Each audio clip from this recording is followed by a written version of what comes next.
Welcome. Welcome back to this week's live, the YouTube live and the podcast. Welcome to the Waterfowl Den. My name's RD. Hopefully y'all having a good week. I know some of you is living in a winter wonderland, got some snow today. Well, some of you might have got snow last night. All we got is a little bit of rain, a little bit of sleet. Nothing real special going on here in South Carolina. Hopefully somebody in South Carolina got some, but it sure was pretty just to see a little bit of that snow coming down. Um, but hopefully y'all having a good week. We're gonna allow some people to get in here. My guest that was gonna come on this tonight has got the flu. He contacted me and let me know that he got the flu. And when you're doing a live, it's hard to cancel. And I try not to pre-record anything. I want it to be live. I want y'all to interact. So that's why, sometimes the title might say something and you have to improvise. But that's how it goes. You know, it happens. But hopefully y'all having a good week. Hopefully you were tuning in to see Mr. Ray with his lights. Uh, I told him that we're going to reschedule. He said he was pretty sick. He was trying to go to an event tomorrow, but that's going to be very questionable. So, knock. Let me find. All right, knock on some wood. Been pretty well. I know the flu and virus has been going around like crazy. So now's the time to double up on your zinc. That's just a medicine. Never hurts anybody. Typically, it's in every vitamin that you ever take. Anything you're going to see zinc. So during this time of the year, zinc is always something good to jump up on. Um, but hopefully, y'all having a good middle of the work week. We are definitely now past the middle of the work week. We're just inching that much closer to Friday. I got a couple of videos that come out this weekend. I want to go ahead and tell y'all about. It's going to be some very interesting videos. Um, One video, it's goose season right now in South Carolina, so we can hunt geese. Uh, Not this past weekend, but the weekend before was youth hunting day. I took my son. Um, Man, he was so close. There was one. It was shooting time. He just couldn't see good enough. I could see it, but it was on the water, and I'm like, man, shoot the bird. And he's like, I can't get the dot on it, and the bird flew to the other end of the pond, and then eventually flew off, and therefore he missed his chance. But there's always next year. But anyway, what I was saying was there's two ponds on this property, and the other pond was a roosting pond for geese. And I was like, man, I got to go back and film this. Typically, if you ever seen a roosting pond, kind of like chickens, they find a place that they like to roost, where they feel comfortable, and they go back every single night. Um, I did try calling them that day as soon as they jumped up off the roost. Hey, Jeff, I was talking about this video that's coming out this weekend on a roosting pond for on Canadians. But so I tried to call that morning, and it's probably about 3, maybe 4 football fields from the pond that we were hunting. And as soon as they lifted up that many geese, they knew where they were going. So I was like, next weekend, I'm getting up early. I'm getting out there. I'm going to sneak up on them. I'm going to record it. Like I am going to record um, these geese, not hunting, didn't even take my gun. I got out there and then I got to thinking, I was like, well, I at least should have maybe brought a pistol in case coyote or something. But there it was, me and a stick and a camera.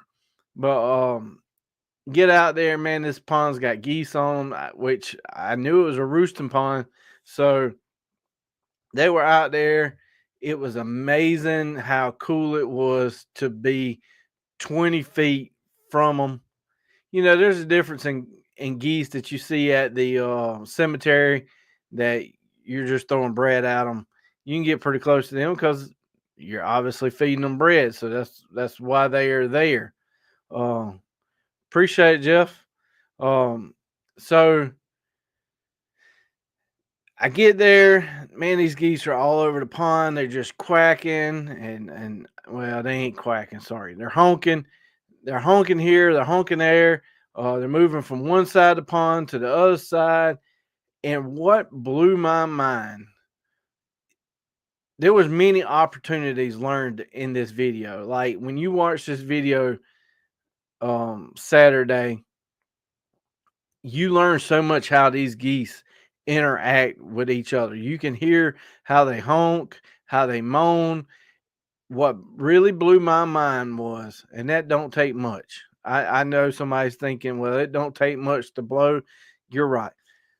What really blew my mind was you could hear a set of geese at another pond, probably a mile away. And I'm talking about it so faint that you can't even hardly hear it on camera. As soon as I would hear them, they would hear them. And they would honk. And then the other ones would honk. Neither one of them were lifted up off the water yet, but it was mind blowing how far away that they could hear that. So that made me think, you know, most of the time when I'm hunting geese, I hear them honking, flying and stuff, and I'm like, man, I'm gonna wait till they get closer before I even start calling. That definitely changed my eyes on, maybe I should call sooner. Um, but with that being said, them birds wasn't flying; they were just stationary on another pond. But we all know that when they're going and flying, that their hearing is definitely not as good as them sitting still. But it was still crazy how they were just sitting there, just resting. Uh, Around here, we're just gonna say around here in South Carolina, at least where I hunt, geese typically do not come off the roost like ducks do. Wood ducks, man, you hear them before shooting time, right at shooting time. Sometimes your bigger birds, bigger ducks are a little bit later, but definitely right around shooting time. Geese, what I've found, they typically don't even like to jump off the roost until the sun come up. Now, typically you will get some that get jumped, but it's well into the morning before they ever come off the roost. And I literally recorded for like 28 minutes. And I'm talking about GoPro and cell phone. They never saw me. Now, granted, I was out there when it was dark. So with me standing there, they couldn't see me to start with. And then, once the sun come up, I didn't move. So it was really cool to stand there and take in nature and see this roost. And it made for a great video. So I mean I almost want to go out there again this weekend just to watch it because I know they're going to be there. So have you? I'm going to open up the question. Have you ever hunted a roost or been to a roost? That's a loaded question. When I say hunted a roost, at least you didn't shoot till shooting time. But um, what do y'all think about a roost? I know if you hunt a roost, especially Canadians, once you bump them off that roost, they definitely ain't coming back. Just as in cold weather, they may only get up once, usually evenings. Yeah. So these birds, they're community geese. They're very residential. They are not migrant geese at all. I'm not even sure we get migrants. I'm sure there's a few, but most of our geese are residentials. So you typically know where they're roosting, and then you typically know where they're going. And they go. Once they roost, they jump and they go to another pond and they feed and rest and everything else, and then they come back to the roosting pond. Um, and the crazy part is this roosting pond, 50 yards from my house. I'm talking 50 yards from my house. Now, granted, the people that live there are retired, uh, but they got grandkids, so I mean, I guess I guess they feel comfortable. But it's a area that they can see is wide open. There ain't no trees, so their predator instincts, they got some pretty good eyes that they're not going to get jumped, and so I'm sure that's one reason why they're there. But there's a couple people in here. Would you shoot a roost knowing that they ain't gonna come back, or you gonna sit there and watch them and record them? And what you thinking? If I was hungry, I probably would. Um, Canadians make some really good jerky. But allow me to film that. There was probably about 30 geese that lived to tell another tale. But I ain't gonna lie, the whole time I was sitting out there, I was thinking, man, what if there was a snow goose? Because there is a couple of snow geese that's hooked up with the Canadians in our town. And I didn't even, like I said, I didn't even carry a gun, didn't even carry my pistol. And I'm getting out there and I'm like, man, what if there's you watch and say there's gonna be a snow out there and I ain't even gonna be able to take the daggone snow. Just as better get them where they eat than bust a roost. Yeah, I agree. And you know, I thought about maybe this weekend going to set up because this is on 100-acre farm. Like I thought about going to the other end of the farm and see if I could, you know, use my layout, put the decoys out. But like I said, typically once they come off this roost, they're going to a certain area, and it is really, really hard to pull 15 geese into your decoys. At least here, typically speaking, it is really hard to pull 15 geese because they know where they're going to go feed at, and it is really hard to pull that many geese to come feed and land in your decoys. Now, what I like to do is set up in between them, and the ones and the singles and the doubles. Now you can change their mind, but I have had absolutely zero luck pulling that many geese when I know where they're going to eat. I agree. Um, my mother wrote, learning about them, the tone, uh, and when you watch this video on this weekend, I called it the kingpin goose. I don't know if it was the most dominant. You know, it's hard to tell is it a male or female without until you cut a goose open.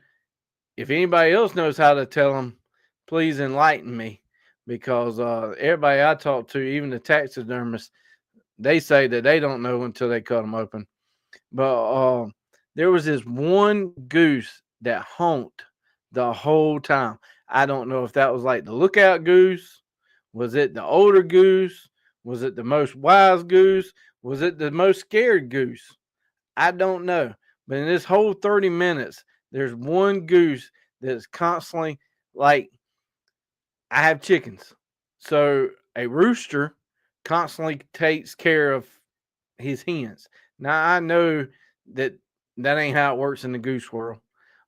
I know that they pair up. So there had to been many more males out there, but this one goose was just constantly honking. Like you could tell that bird was on watch. And I just wondered if that do they take time? Hey, I'm sleeping in the morning. Hey, you watch out. I don't know, because once they fly, I wouldn't know how to if that joker came back, which one was what. Just as well, there's the rear end check, like they do when they ban them. Yeah, I, me personally, uh, if you never hunted geese, there this is a legit real foot. Um, so I'm a pretty big guy, so that back claw right there, I guarantee you, I love watching geese videos of where golfers get attacked and stuff. There is no way, there's no way, Jeff, I'm running up to that joker and be like, "Hey, uh, I'm gonna show my age." You know, Crocodile Dundee in the movie Crocodile Dundee when he does the old check. Yeah, I'm not doing that on a goose. I no sirree. That joker would whoop your booty. It would look like one of them kangaroo movies out there trying to check that goose out. I just take the word for it and be like, I don't know what they are. Um, it would be highly interesting if anybody has some connections on banding. I would love to go one day and band some birds, um, ducks, geese, whatever, doves, carrier pigeons, um, in the state of South Carolina, and I believe it's all states. It's illegal to um, ban ducks and geese. I think it's actually against the law to even the netting where they shoot them off. I don't think you can legally do that without federal approval or something like that. Now, I do know that you can ban ducks if you farm raise them. I think that's how they do them. If you hand raise the mallards and you hand tagging them yourself, that could be different. If you ever want to go down that road, you better check on all them rules. But man, if I ever got the opportunity to go where they're banning, that would be awesome. They get to pick the birds up out of the cage and let them go. Awesome. Again, I'm not rightly sure I want to pick up a goose and let him go because that is one which camera's got to change before you see it. That's one bad joker right there. I'm telling you, geese are some mean. They mean. Now, granted, the speck of belly over here on this side when the camera changes, um, definitely smaller. And I got when we went to Oklahoma, I got a crackling goose.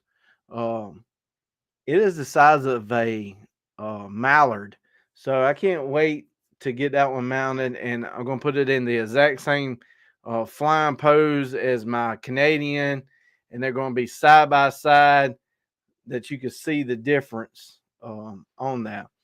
Uh, just to repeat, I know there's more people in here now. Ray was going to come in tonight. I was going to be interviewing him. He got the flu, so he messaged me. I mean, he was like, "Dude, I'm so sorry." I'm like, "Hey, man, it ain't no big deal. We'll reschedule." So I like to do lives like where y'all can interact, where y'all can ask questions because. Um, just so upstairs here, there is a few crayons missing, and sometimes I lose my train of thought, and I'll ask y'all what y'all think, questions, stuff like that. So I always like to do live interviews because that way, if y'all have a question about a product or know something that I'm not asking, I can read it on the thing. What are y'all thinking? Stuff like that. Uh, yeah, I can interview people and then pre-record it. But it takes the fun out of it. It takes the interacting out. Um, when you laugh and you stumble and you forget your words and you look at the wrong camera and you drop stuff, it is live. This is ain't no edits in this world. So that's one video that's coming out this weekend. The other video um will be with my wife.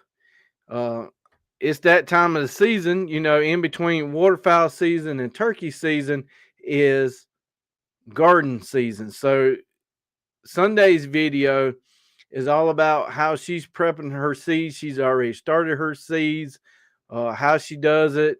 Um, we already got some matting in for our big garden.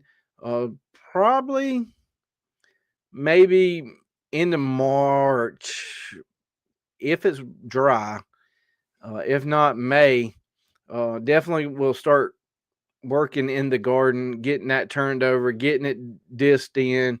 So if you're into gardening, if you want to know how to garden, if you want to know how not to do it, that would probably also be correct. Last year we had an awesome garden, and then the grass got a little thick, and we lost the beans, but we had plenty of tomatoes.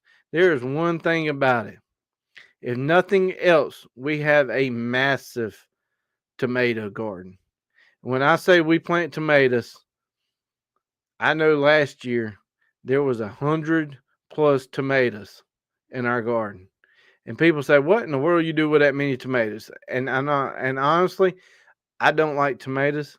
I like tomatoes in my vegetable soup. I like tomatoes in my spaghetti, stuff like that. But a tomato sandwich, and I'm gonna call it a mater sandwich because I'll be disrespectful if I don't say mater in South Carolina with some Duke mayonnaise.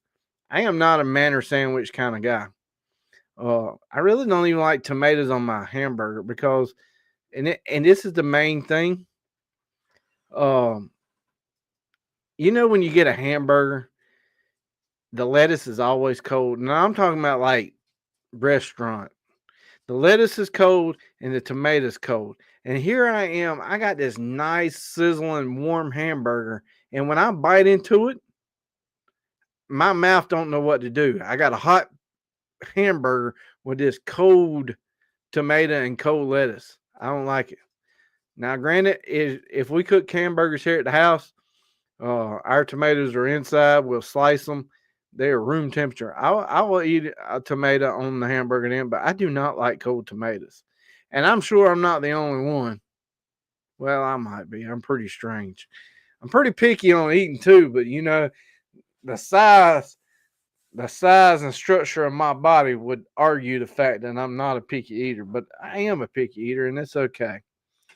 But with the tomato things, she grows so many different tomatoes. Like there's tomatoes for sandwiches. There's tomatoes for salads, the little ones. There's tomatoes for strictly canning. And when I say she cans it, she cans tomatoes like crazy. Now, granted, you got to have a lot of tomatoes when you're doing canning because that takes up a lot of stuff. Um, One thing I'm pretty sure I'm going to document it this year on YouTube. She usually freezes her tomatoes and then she puts them in ice, and then that's how she peels them right before. It's a whole different. It's pretty cool to watch her when she does canning. She cooks them, and I mean, the skin just comes right off. It's really amazing how she does it. But this year we're documenting our gardening process. So I agree. No tomatoes on the burgers. I cannot stand the cold tomato on there. That just I can't do it.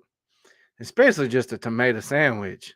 I don't understand y'all just eating a tomato sandwich with some mustard. I mean some mayonnaise. I mean and then talking about salt and pepper. Man, I grew up poor and we had hot dogs on every kind of bread, but we wasn't that poor that we couldn't put some meat on that tomato. That's all I got to say. There's got to be some kind of meat. I mean, some spam, something. I mean, I just see her eating that tomato sandwich and it's just bread and tomatoes and like juice running out everywhere. She's like, "Oh my God, this is a great." And I'm like, "Where the meat? Where the meat? Put some meat on there and we'll talk." But this year we got fabric. we're gonna put down. Definitely gonna be using my farm all again.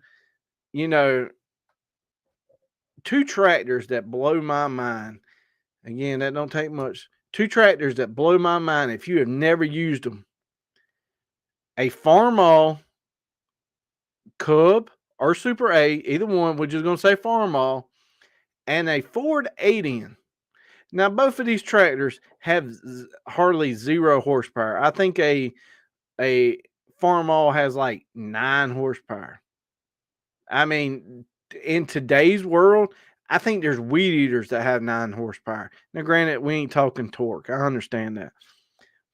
But if you have never used a farm all, if you have never used a Ford 8N, the power and torque and pulling that them old tractors have is unreal. But I have 3 farm alls. I have 2 Cubs, and then I got a Super A. The Cub, both Cubs I bought at an auction. Um, an old man passed away.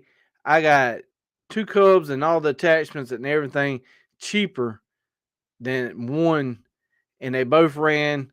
I used one Cub as a turnover. It's got the turnover plow on it, the original turnover plow, and that is all that tractor does. Uh, it turns the garden over, and once I do that, I get the disc out on my big Kubota, and I disc the whole track, the whole garden in. I use the what a friend told me was not to tiller it, because once you tiller it, you're just pounding that dirt into the dirt, which is just pounding all your nutrition out. Is not to use a tiller. So I just use the disc, turn it, make it smooth as I can, and then I use my Farm R Super A, and that's when I lay off my rows. And so far, the past I think 3 years that we have laid off rows. Uh, if you have never laid off a row in a garden, it is unreal, because once you make the hump, um, it takes a whole lot less water for them, whatever you're growing, because what happens is when it rains down in the valleys, where because you got your hump and then you got your valleys where the tires roll, um, when it rains, the valley fills up and it soaks it up into them mounds or hills, or whatever you want to call them. I call them mounds and hills, but it soaks them up and holds that water in there, because you can go days after a rainstorm, take a shovel or something, dig into it, and it has got so much moisture in there. But this year, she bought the rollout. I really don't know what it is. It's plastic. It's some kind of material that's supposed to be able to use over and over again, um, multiple seasons, as she says. I'm not sure. I ain't even took it out of the box yet. But my plan is to make the hills, make the mounds. We roll this out. We're going to put our drip water up under the mat, put our tomatoes up. And this year we're trying something completely new. We usually do T-post, the green farm post. We'll probably do them every, I don't know, 15 foot, and she'll run one line of twine down it and back, and then when they grow up a little bit more, she'll run another string line, and over time, that they do eventually get top heavy. And this year we're using cattle panel. Uh, I don't even know how many cattle panel I bought at Tractor Supply, but I had to take my big trailer, because these things are 16 foot long. And so this year we're going to put up the T-post, put up the cattle panel, and let the tomatoes grow into the cattle panels. So I don't know. This year's going to be totally new. We're going to have plastic, hopefully no grass. We're going to have cattle panels holding the tomatoes up, and we're gonna have irrigation that we ain't never had before. Typically, I got the old sprinklers on there on both ends of it. Does a heck of a job. But this year, it's definitely going to be interesting. So if you want to laugh, if you're going to say that's not going to work, and I don't know. So this year we're gonna have all them videos on there, and coming Sunday, the whole process of her starting her seeds, her warming mats, how she keeps the moist and got the heat in there, all that. Um, that's what we're doing. So just as it's too cold up here, we won't be planting for a long time. -40. Good gracious. I think it's like 32 out there tonight. We were in the snow apocalypse tonight. We were supposed to get snow, and that didn't happen. And what I've been watching is there's a chance sometime tonight in the morning that we're supposed to get some snow. But right now it's 32 and it feels like 26. So pretty cold out there tonight. It's supposed to get down in the 30s. So like at 30. So it's going to be pretty cold. It definitely was sleeting out there earlier. The schools were already called off for 2 hours. So hopefully there won't be no bad wrecks. We shall see. Just be careful. I hear that. I hear that burns the tomatoes. Which one burns the tomatoes, Jeff? The plastic material probably is what you was talking about. I went on a talking adventure there when you commented. So if that's what you're talking about, couldn't tell you, Jeff. I wasn't doing the research. I am more in this garden. I am more of the the laborer person. I am her cabana garden boy. I do what she says. You know how it is. I get deer season, waterfowl season, turkey season. She gets garden season. Oh, the cow panels burn the tomatoes. Um, how's it burn them? Like the metal, what it is? Because I can promise you, it's gonna get definitely hot here in the south. It may not get hot as some of these places. We typically get more humidity than we ever do heat, but I could see that possibly burning. I don't know. We're gonna see, Jeff. Metal gets hot in the sun. Yeah, at least the area that we have our garden in the morning time, it gets sun, and then say around 1 o'clock midday when it's like Satan's breath in September, um, that's all in the shade. So we definitely get that morning sun, and then in the afternoons we get a good bit of shade in this area. So that could help us. Um, I'm just hoping not to have to put down so many T posts last year. I have put down so many T posts in the last years. Oh my gosh. I mean, I don't know. I'm sure there's tons of videos out there on YouTube of people with the T post drivers hitting themselves in the head. I whacked myself 2 years ago, about knocked myself clean out. You know, you just going to town, driving that thing off. It came off the T post, and that butt end came and hit me on the head. Whew! I saw black stars. I'm telling you, it was almost lights out. Um, yeah, that was not fun. They got new T post drivers out there now that you just hit a button and it just hydraulic. But yeah, anybody else knocked herself out with a T post driver? Because I have done my share of putting T post in the ground.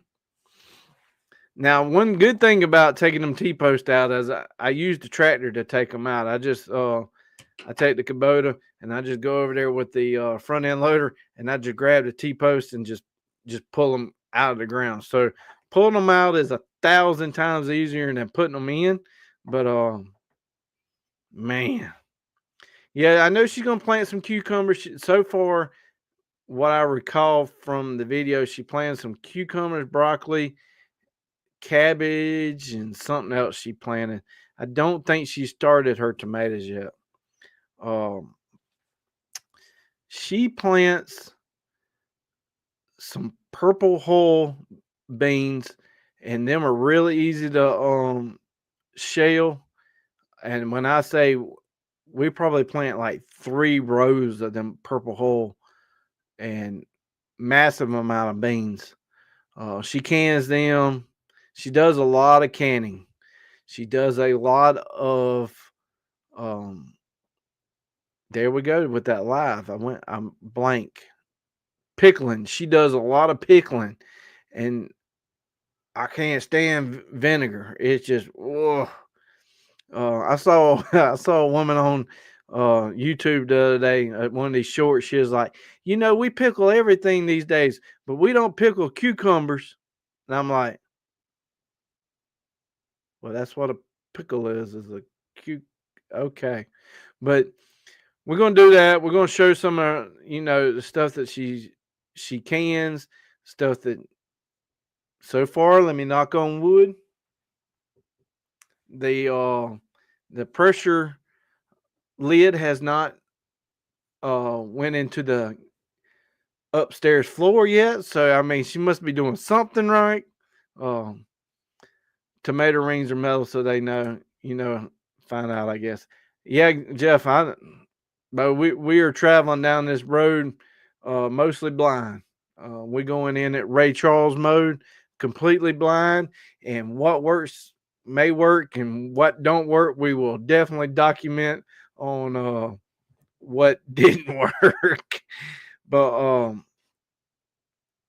the if that don't work, then we might turn the cow panels into uh arched type.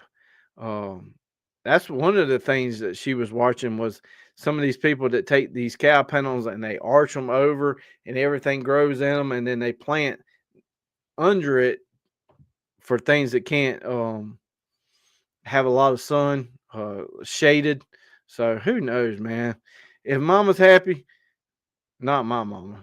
I gotta keep my mama happy too, but she's in here somewhere. But when they always say, "Well, mama's happy, everybody's happy." When she's happy out in her garden, uh, yeah, we get to go hunting. So she claims this is her talking. She claims it's not work because I enjoy being on the tractor and doing tractor work. I do. That is nice. But when it's 1,000 degrees in September, I'm not sure if I like tractor work that much. I'm just to be honest, because I know she ain't watching. Uh, July, August, September, I don't like being out there. It's 1,000 degrees, but we shall see. Like I said, this Sunday that video comes out. She'll be in her greenhouse. She is very in her zone in the greenhouse. Um, Typically, y'all sometimes see her on the channel. I have got her out there filming shotguns, shooting stuff like that. I'm an she's a she's an introvert and I'm an extrovert, so she is very quiet. But man, out there in that greenhouse, she was just talking up a storm. So we definitely found where she likes to be, and we're going to document it. Um, there's something else she grew the past 2 years, and I am not is so what is that? At this point, a hot summer night sounds good. I don't well, maybe for you, Jeff. Maybe for you. 2 weeks ago, we had a burst of spring and it was like 80 degrees and whew, it was hot. Now it's back to 30s. And I wonder why everybody's sick.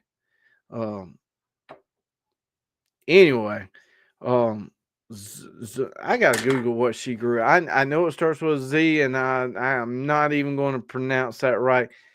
Is it Zufa? I think that's it. I think it's Zufas. What is? It's kind of like the puff balls, and I wish she was here because she would loofahs. That's what it is, loofahs. These loofahs that she grew. Let me pull these up.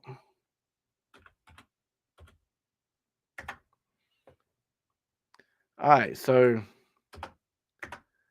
I'm going to pull up the loofah plant. So she grows these loofah plants.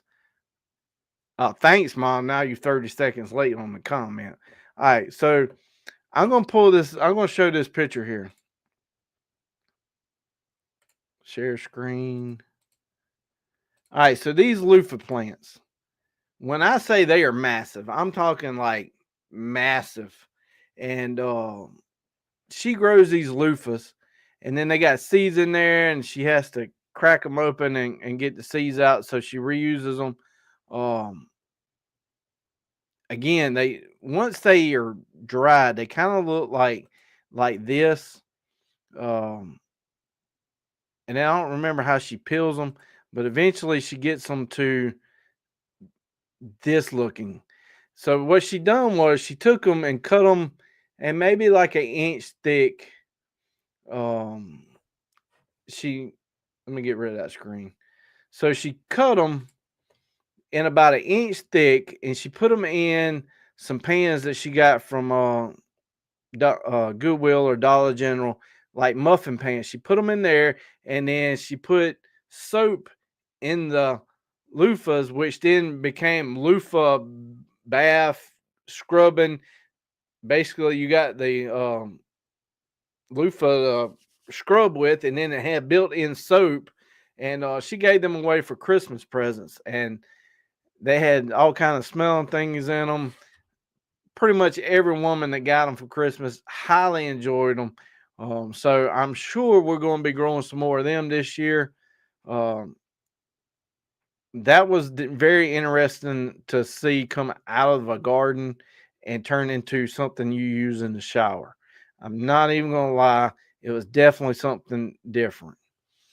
Um, One other thing that I wanted to mention tonight is I'm going to throw it back up on the screen. In South Carolina, the Palmetto Sportsman Classic. This is coming up. We're almost in March. I mean, it's February 19th. It is not many days in February for sure. Definitely like one of the shortest months of the year. So we got 1, 2, 3, 4, 5, 6, 7, 8, 9, 10 more days, and we're going to be in March.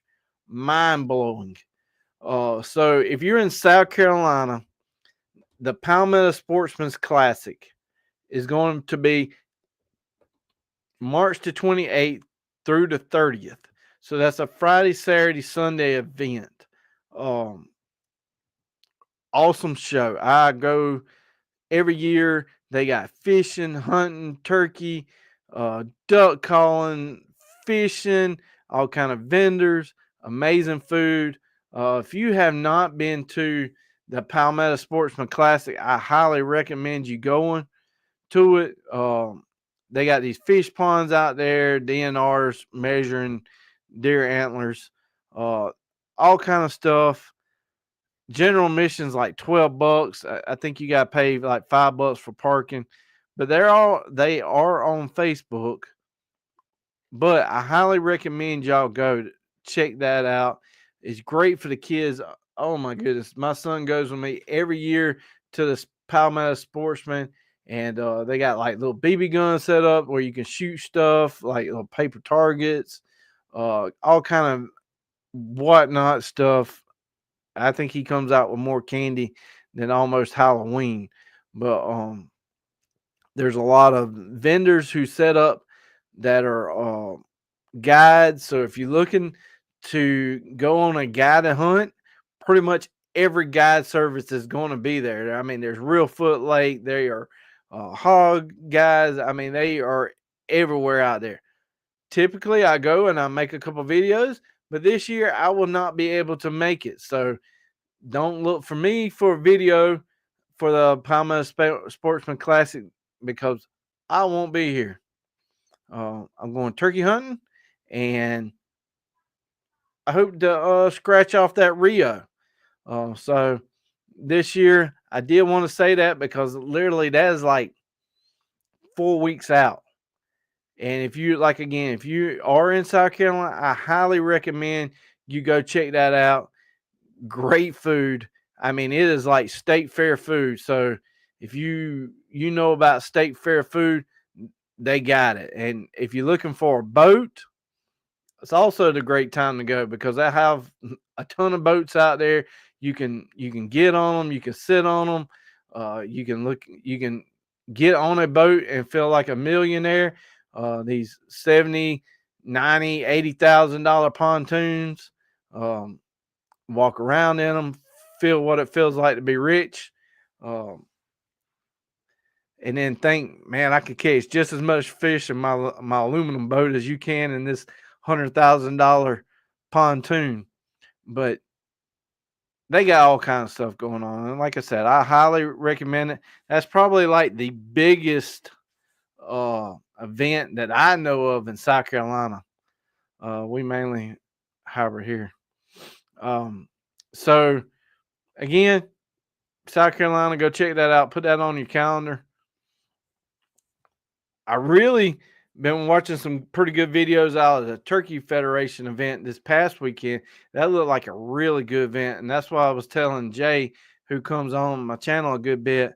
Y'all know Jay, and I told him, I'm like, man, next year we got to hit that show up. It was in Nashville, Tennessee, and that's like probably like 9 hours from us. We could have easily drove it, but next year I told him, I was like, we got to go. Uh, Jay is a big turkey hunter, and turkey season is just right around the corner. At the end of this video that I was talking about earlier, this goose video, um, I'm talking about scouting, how, what's the benefits, stuff like that. Now is a good time to start scouting for turkeys. I found the turkeys. Now, granted, we are a month and a week away from turkeys. So, will them turkeys be there again in a month and a half? I don't know. But if I keep going by and I keep seeing the turkeys there, there's a good chance. If I keep going by and there's not no turkeys, then that means I might not want to hunt that area. So, now is definitely the time to start scouting for turkeys. My first turkey had a 11-inch beard. Wow. Um, where was that at, Jeff? Because I know at one time you used to be a Southern boy. Now you're a Midwesterner. Uh, what kind of turkey was that? I am on the venture to get my slam. Um, I love watching these videos of people getting their grand slam. I saw a video that I marked on YouTube to go back and watch. It was getting the grand slam all in one day, a 10-hour grand slam. Okay, here in Nevada. So that's a what is that, Meridian out there where y'all are, or is that like do y'all have Easterns? I know some Easterns get up somewhere around Missouri area. A Eastern hybrid, yeah, that's what I thought. Um, so if you don't know, turkeys have. I don't have a turkey up here yet. My turkey's at taxidermist. Um, I got an Eastern, but their rear turkey feathers, their feathers are a different color. They make a little bit different sound too. Some people that have Rios say they about the dumbest bird and the easiest one to call. That the Easterns are hard to hunt, and some people say the Easterns are easy and the Rios are hard. I don't know. It's up for debate. So you watch some of these people on YouTube hunting some of these birds, and they are just turkey killers. That's all I got to say. I mean, the way they call, the way they can find them, around here for me, that is the most hardest bird I've ever hunted in my entire life. They will outsmart me every single time. Um, Now, granted, we do have a lot of coyotes, so that hurts our population. It hurts them from gobbling. As soon as they hit the ground, they pretty much quit gobbling a lot. We got a problem with a lot of jakes beating up on the old toms. Um, I don't know. This year is going to be very interesting. They took one of our tags away from us, and they implemented a no jake rule. I don't know if that's going to help the population.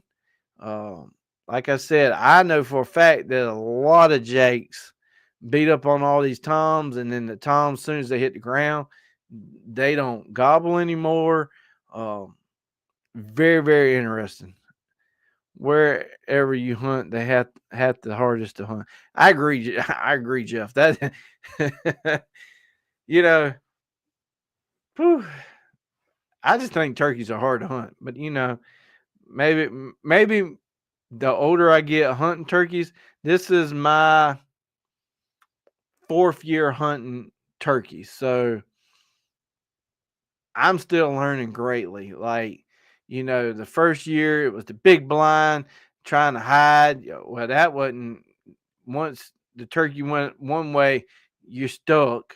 You ain't moving the blind. And then I went to the half blind, like the quick and run. Now I'm down to the I ain't carrying nothing but the shotgun and the call. So I'm learning. I'm learning on how to move, when to move, how to walk around, not to give up. Like I said, it is one of the hardest birds I have ever hunted. And honestly, I love waterfowl hunting. Obviously, this is called the waterfowl den. Uh, but turkey hunting is like, man, like I don't know if you could make a bar graph that can show which one that I like the most of because it'd be almost borderline. Way down there on the bottom somewhere would be deer hunting. So that's pretty much how I stand on that. I know y'all. I know there's some big deer hunters in here. Uh, I don't know. Maybe it's because I don't shoot them big bucks. That could be what it is. The turkeys are killing our pheasant compete the same cover. Yeah, Jeff, we don't have any pheasants. At one time, we used to have pheasants in South Carolina. I I don't recall any pheasants ever seen any pheasants in the woods. Now quail, we do have quail. We had a covey of quail behind my house for about a week. Um, you could hear them, really awesome. Never seen them. Never really went to go try to track them down, but awesome when you could hear a covey of quail running around. But pheasants, I don't know where any real ones would be. Now, granted, there's a few plantations that have pheasant hunts, and they do the tower hunts and stuff like that. But most of them are farm raised pheasants. I don't know if they. I would say I don't know if they can survive with the temperatures, but I imagine if they're surviving out there with y'all, they definitely got to be doing it because y'all definitely get hot and y'all are definitely in the cold. So it'd be very interesting. I don't know any places in South Carolina that's got real pheasants still running around. Um, but maybe it's because most of our farming practices are changed. When I was younger, uh, tobacco was really big in South Carolina. Tobacco, wheat, stuff like that. Most of the time now, all we see is corn, and most of the time it's corn like on the stalk, like dried out. They're using it for pretty much like gas and other stuff. Like they're not eating it. is sitting there until it's brown, and then it gets brown, and then it's like burnt. And then about a month later, they come and cut it. So maybe that's some of the reason we don't see them anymore. Um, farming has definitely changed here in South Carolina for sure. It says Jeff says we didn't have turkeys. We didn't have turkeys. We had a ton of pheasant. Now we have tons of turkey and few pheasants. Uh, Daniel says in Wisconsin, DNR lands are run by DNR wetland property. The best duck hunting time is right before pheasant season, as long as you don't mind hiking a mile in before shooting light. South Dakota has the pheasants. Yeah, I mean, South Carolina right now is like one of the most booming states. Like, if you look up some of the counties in South Carolina, York County, Lancaster County, Columbia, Greenville, Spartanburg, Charleston, massively growing. Like, when I say I'm in the county, I'm in the county. I can shoot, make my videos, stuff like that. But literally, they're trying to zone about a mile from me, and I'm not even making it up. They're talking like 1,000 to 2,000 homes, literally a half a mile from me. Like, I've grown in the same area for 40 plus years, and now you're going to tell me there's going to be 1,000 homes? Like, that is insane, like crazy. But I mean, there could go my deer. What little bit deer I hunt, what little bit deer I record on video on my lives. Um, but yeah, Camden. My mother said Camden has a lot of pheasants. Um, Again, they had a lot of pheasants. Um, the coyotes, they had the bright idea to bring these coyotes in for deer control, and now we have coyotes everywhere. Like there is a year-round season for coyotes. So Cadence Outdoors said, "Can I get a shout out to my channel, please?" Absolutely. First time I seen the name in there. There you go. There's your shout out. Welcome to the channel. But yeah, I think the coyotes has really hurt us. I think trapping, back in the day. Let's just go back. I was born in the 80s. Let's just say the 60s and 70s. There was a lot of people um, trapping furs. Now there's not too many trappers. They don't make no money off of the furs. They're constantly uh, all these raccoons and possums are all eating all the nests and the turkeys. That's got a lot to do with it. Uh, Again, farming practices have changed. A lot of DNR's practices have changed too. So I mean, all the way around, I think um, some of our stuff has affected our hunting. Um, Not getting politically wise of it. Uh, all this money they're saving from the Doge finding all this money. I saw somebody post online because Doge has got a Facebook or a place where you could submit ideas or submit where fraud is. So somebody posted and said you need to investigate DU. I about lost it. I'm not even gonna lie. That was hilarious because they screenshotted the chat, and I don't know if it was for real or not. I don't know. These days with AI, and it's really hard to tell the difference. But I thought that was hilarious. Investigate DU, but there's been a lot of videos on YouTube lately talking about where's the ducks, where's the ducks. Uh, Beginning season of South Carolina, amazing.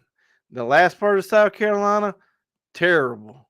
Was it the practices that we are managing the ducks, or is it the weather? I don't know. We have definitely seen a weird winter this year. Um, I think that might have something to do with it. And this year with the shift of the cold coming down, it really could have pushed them birds around.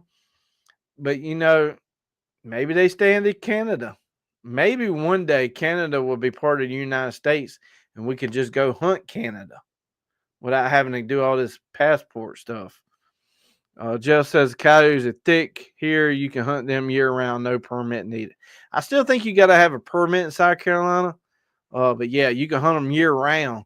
And they got so bad a couple years ago that South Carolina started tagging some of them. And if you shot one that had the tag on them, you got like hunting license for life. I mean, that's how out of control the coyotes are. And I like watching and learning about the coyotes. A coyote, they put trackers on coyotes, um, and the way the trackers, it showed where the pack of coyotes and a pack of these coyotes, they had like three packs. And this pack didn't go mess with this family pack of coyotes. Like they stayed in their own territory. And the way coyotes have babies is the female knows, hey, I got 20 babies this year, and that's how many we can feed and do all this stuff. Maybe next year she cuts back. Well, if you start taking out coyotes and taking them out, taking them out, taking them out, people always saying, man, we hunt these things like crazy and they just keep coming and coming and coming. Well, the next year she may have more and more and more. And then once the population gets back up, she may only have like two or three. So internally, the females are keeping up with the population that we're taking out. And like I said, there's not that many people hunting them. There's sure not that many people trapping them. So here we are with coyotes. Um, Daniel says late season goose season is January the 4th. So right now, last weekend was our late season geese. So we get 2.5 weeks of late season Canadians in South Carolina. There are so many as of February, it's still tons of them. They ain't migrated very far down. See, that's what I was talking about. Like, did Canada not get cold this year and they didn't push them down? Like, where did it, or did the Canadians like put them in boxes and keep them and say, no, we ain't sending none of y'all down this. But I really think they didn't migrate this year. Like what I've been reading and looking at is they pretty much stayed up north. Like things didn't freeze up. They had plenty of food. So Daniel, I don't know if you were in here when earlier, but I do have a video this weekend of some Canadians on a roosting pond that I got up and got real up close to them and recorded about 30 minutes. Very interesting, very cool. And one of the things y'all all hunt, so right at shooting time, let's just say the 30 minutes before shooting time, there is absolutely hardly no camera that records good at low light. Like on a low budget producing channel that you have here in front of you, I don't have no good camera for that.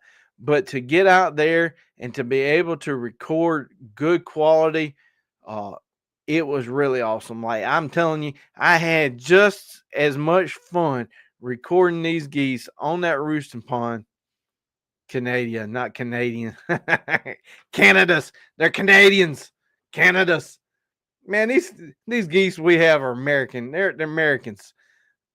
Uh, I had just as much fun recording them as I do hunting them. I mean, that's how much fun I really enjoyed it. And Jeff brings up something, the Canadians and the Canadian not Canadians. Uh, I just saw probably about an hour before the live started.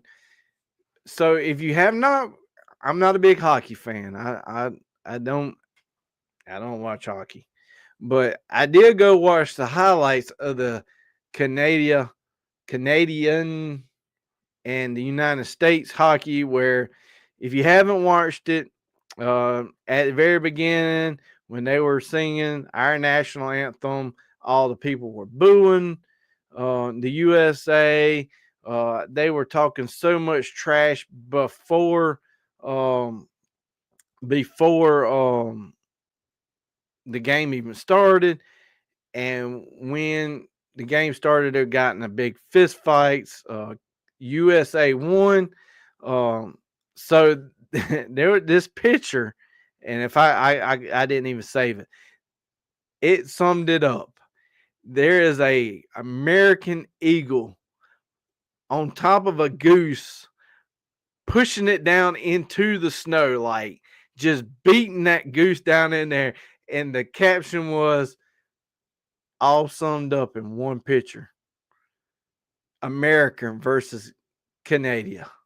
Canadians, them old Canadian geese. Jeff, them American geese.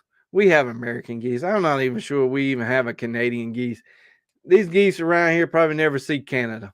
They were probably born and raised in South Carolina. They probably wouldn't know how to get there.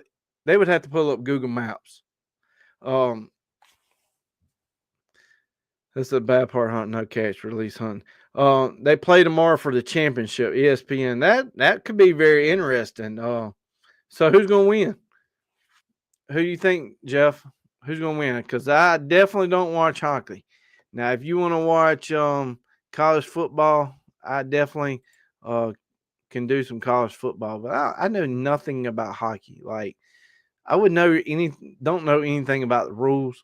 Most of the time, they fight and end up in the box, and they come out of the box, and half of them are missing teeth. So you think USA is going to win it this year? Let's see what time it comes on tomorrow.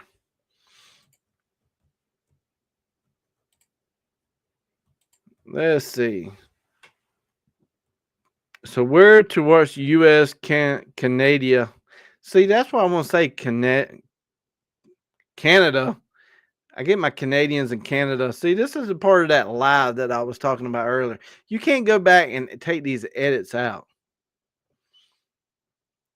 We have a better goalie. Yeah, I mean, man, that's a tough sport. I am 100% not man enough to play that sport. I like all of my teeth. I can't stand going to the dentist, so I definitely would not want to be playing and knock any of my teeth out because I do not want to go to the dentist. So the U.S. will face off Thursday. I still ain't found a time yet though. It says Thursday, February the 13th. That's not tomorrow. That says 8 p.m. The 15th. Where is the time?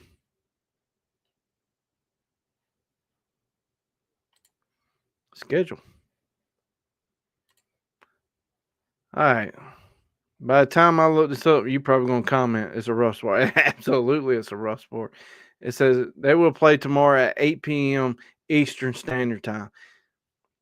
See, Jeff, you get to watch it, and it's closer to what 7 o'clock for you. So you don't have to stay up as late. You know these 8 o'clock games for basketball and 8 o'clock college game. Man, I ain't getting into bed till like 12 o'clock, and that's rough on an old man. And don't say you're older. But at least when you're in a different time zone, you get to watch it a little bit earlier. Um, we shall see. I'm going for USA too, man. I'm going to pull for. We got to pull for the red, white, and blue. Um, but I can go ahead and promise you, there's probably going to be a fight, or two, or three. It could be a retaliation fight already in the works. I'm sure they're looking at Billy Bob down here. Hey, Billy Bob, you hadn't scored all year. We want you to go out there and throw the first punch so that you spin in the penalty box. I'm sure all them details are already worked out. Uh, I watched one of them. It was two USA. I don't even know the position, and then one Canada person, and they just sandwiched that guy. I'm talking about when I say he sandwiched it, they both hit that guy, sandwiched, he went up and in the air and hit the ground. And I'm like, that would have been it. That would have been it. I wouldn't have got back up. I probably wouldn't have been able to move for weeks. Yeah, the penalty box is the highlight in hockey. Absolutely. I saw the guy who got in the penalty box. He's hitting on the glass, and he's talking trash because there's nothing above, the penalty box. I mean, it ain't like they're in like the cone of silence. And if you don't know what the cone of silence is, you need to go look up cone of silence. Now I can't even think of that show. It ain't Mr. McGee. What is that show? Oh, I know if my mom was watching, she's already said it. Oh, what was that show? Get Smart. There, I got it before you typed it in, Mom. Get Smart. If you've never seen the Cone of Silence, Google the Cone of Silence. Get Smart is where the dome comes down and they can't talk while they're in the cone of silence. They can't hear each other. That's where I was going with that penalty box. When they're in that penalty box, they're talking trash, and yeah, that's gonna be interesting. I definitely will tune in tomorrow to watch that. I'm saying 3 fights right off the bat. Like as soon as the game started the other day, the ref threw the puck on the ground. They hit it, and it's off came the gloves, and it was a fight. Like, what tripped me out was the refs don't even try to break it up. The refs just like they look like they're fixing to call the UFC fight or something. Your dog has a comb of shame. I think every dog has had a comb of shame. My dog ate one of them. My boykin, when she had her stitches, ate the cone, like destroyed the cone. And let me tell you, them things ain't cheap. Go look up how much what you pay at the vet, and you're like, man, them things are expensive at the vet. Well, go look at them at Tractor Supply on. Them things are expensive. But what's cheaper is getting that cone to put back on them so that they don't tear up their stitches. Yeah, I see you laughing, Mama. I knew you were going to look at that cone of silence. That cone, I am not kidding y'all. And maybe it was the generation that I grew up in. And Get Smart was definitely way older than me before I was ever got this cone of silence right here. That's what I'm talking about. So go look up Get Smart, the cone of silence. Hilarious. And it was on a bunch of different episodes. I knew it was cone of silence. I couldn't think of the show. I knew he had a smartphone in his shoe. So Jeff says 3 fights in 9 seconds. Absolutely. At least for the most part that I watch a hockey, there are like real men fighting. Like they are not like 5 guys on 2 guys. They just like 2 of them go at it. And most of the time they still got their helmets on. So I'm like, man, that's got to be hurting, like punching helmets. But this past game, the helmets even came off. I mean, they would look like they were doing DDTs into the ice. I mean, it was like a WWE, SmackDown, UFC soccer game going on. That's what it looked like. So maybe either one thing is going to happen. They're going to be calmed down for tomorrow, which probably isn't going to happen, or it's going to be uh, like a big game of Diddy Kong, some Donkey Kong. If you ever played Donkey Kong, this is going to be like Diddy Kong tomorrow. So very interesting. We shall see. Let's go ahead and get our scores in. Um, go ahead and post them. I'll post them and we'll talk about next week. So I'm gonna go ahead and type mine in. It's gonna be a delay on y'all, so I'm gonna have mine in before y'all. There you go. Mine's posted. That's gonna be it right there. 4-1, USA. What y'all think? I'm gonna give y'all time. Whoever wins gets $1 million in Monopoly money. It's on like Donkey Kong. That's right. See, I'll say that sometimes to my kids. I'm be like, man, it's on like Diddy Kong.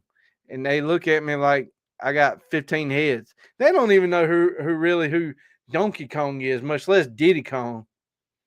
They got this virtual gaming system. My son's got the new Meta Quest. I think it's 3S or something like that. I don't know what it is. And he's running around. He's a gorilla, and he's climbing stuff. And here I am at 44, fixing to be 45.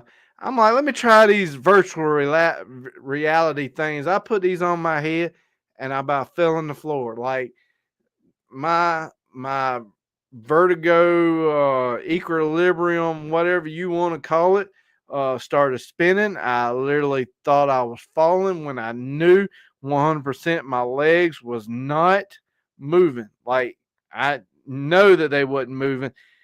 Everything around me was spinning, and I had to literally take them off because you see these videos where people are falling in the floor and they look like a bunch of drunks. That's what I felt like. And in my mid 40s, I felt like me falling and getting hurt was not the way I wanted to go out. And so I took that off and said, here you go, son, you can have this back because I'm not playing that anymore. So Jeff says they're going in overtime. 4-3 USA. Woo. You think? Wait a minute. I thought you said earlier you thought USA was going to win. Now you got 4-3 USA. Let me scroll back up. What did you say earlier? Let's see. Who did you say was going to win? I thought you said Yeah, you say USA up there, but you got them 4-3 USA. Or is that USA got 4 and I'm just not reading that correctly? In overtime. So if you're saying in overtime, that means I'm definitely going to be over on my bedtime. And I got a face for podcasts, not YouTube. I got to pay a face for radio, not video. I finally figured out why my photos wasn't looking too good, and it was my face the whole time, and y'all never told me. It was y'all's fault. Yeah, I don't think Ric Flair is going to be able to pull it out this tomorrow. Did Ric Flair still alive? I mean, that Joker's got to be. I know it's the Rock and Roll. We went and watched them a couple years ago. They were really, man, they looked old. That was hilarious. Yeah, because that was part of the Rock and Roll. Let's see, how old is he? He is 75 years old. Oh, yeah. That's what I was thinking. I thought earlier you said USA. USA for the win 4-3 in overtime. Canada has something to prove. Hockey is their sports. They are mad. I guarantee they are mad. They are mad that they got whooped They got mad that they got in fights, but they also could come in so mad that they screw up even more. So it's going to be very interesting. Very interesting. So, all right. Well, I had y'all on for about an hour and a half. Um, we know what we're going to be watching tomorrow. We're going to see how many fights. Uh, I'm just going to go on a limb and probably say that there's probably going to be more fights than there is going to be a higher score. So, you know, I don't drink, but if y'all do drink, I would not do the drinking game on fights because you probably won't miss. You will probably miss the whole game because you're going to be toasted before the game. So, my word of advice: do not do the drinking game on fights tomorrow because you'll probably be wasted before the game is over. Um, so I appreciate each one of y'all coming on. If you haven't noticed, which I probably might have should have mentioned that before now, we hit, and I say we because it is a we thing. I can't do it without y'all. We have hit 21,000 subscribers. We are at 21,103. So most of y'all were in here when we did the 15K. Jeff, I actually think you got a shirt that night. I was thinking of it the other day. I was like, well, we all needed to do a 20K. Well, 20K blew by so quick. We're at 21. So maybe around 25. I don't know. So we're definitely growing. And I greatly appreciate every single one of you because it takes a village to spread this channel. They always say it takes a village to raise a bunch of idiots. Hello. But hopefully people are enjoying it. I have been enjoying it. I greatly appreciate every single one of you that come in each week. I'm trying different things with the camera setup. Do y'all like that? Do you not like it? I keep trying to have guests on. Like I said, the guy who wanted to come on tonight was scheduled and will be rescheduled. I don't know. It takes a village to raise a kid, and so it was a kid, not an idiot. Okay, I get them confused every now and then, Jeff. Well, but he will be back on. We're gonna get him rescheduled. He got the flu, so it's kind of hard to talk when you got the flu. When you got the flu, you feel like crap. So, like I said earlier, now is the time to double up on your zinc. Missing the idiot. So, is the village missing the idiot? I don't know, but there's one in every group, and so I greatly appreciate every single one of you. I have enjoyed this YouTube adventure. I enjoy making the videos. I wish we had better duck hunting. I plan to record turkey hunting, but some of them videos are probably going to be, hey, this is me out in the woods and there's no turkeys, and or I got outsmarted again. But I love being outdoors. I love, most of y'all that hunt, I don't have to describe what a morning looks like to y'all in the way the sun comes up, the way God blesses us every single morning with the hunt. Um, I just hate that, Monday through Friday that I got to spend indoors working and not being able to do that. But I do got another video where I started the video on editing. I haven't got it all together. Uh, it probably will be next week or the next week after that. But it's about that time to start going fishing again. My son loves bass fishing, and we did the bass fishing tournament. And I'm here to go ahead and tell you before you watch the video, he beats me. I got beat by a 10-year-old. It is what it is. He can actually bass fish pretty well. And yeah, I got beat. But there's definitely going to be some film videos this fishing season coming up. Last year, there was a few videos that I put out fishing. I usually whooped him. And when I say I don't fish lightly, I'm not fishing with an empty hook just to let him win. I'm trying to beat the kid. Like there's competition in this family, and you're going to get tough, or you're going to find another sport. He beat me. That's all it is to it. And I mean, hey, it is what it is. But I did get him on one at the very beginning of the video. It was a good gag trick that I pulled on him, and I do like now granted he is younger, so occasionally you can do the old tricks on him, but it was pretty funny, and he'll talk about it for who knows how long, but that's going to be very interesting. So, like I said, there's going to be some fishing.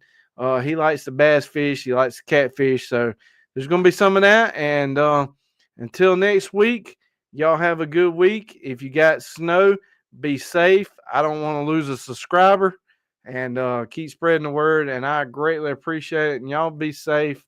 And here's a word from our sponsors. Matthew Knight with Satura Investors out of Charlotte. There's the information. The link to his website is scrolling across the banner down at the bottom, and it's also in the description. Today's episode is about helping business owners and working professionals like you who share a passion for the outdoors, shooting sports, zeroing them in to their long-term financial goals. So if you need any information or contact or any other questions, contact Matthew. Also, go check out Salt Creek Ammo. This triple curl TSS is some of the best TSS I have ever shot. This is for waterfowl edition. It's made for waterfowl. So if you're going to shoot a species that you've been chasing for a long time, don't use no cheap ammo. You pay good money to go on a trip. You got great guns. Don't cheap out on cheap ammunition. This TSS is amazing. It's got number 7s, number 8s, and he has number 9s.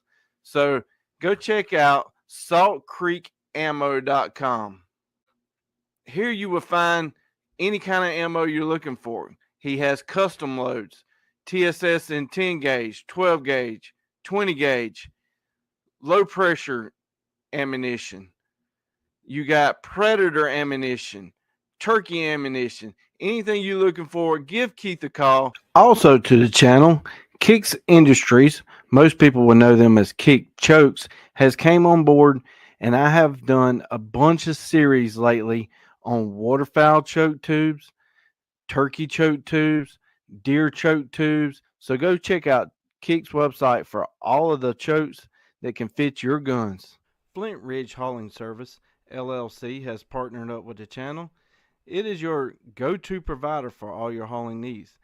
They are not just any hauling service. They are an active DOT interstate hotshot hauling provider. Flint Ridge Service, LLC, prides itself in its reliable transportation services.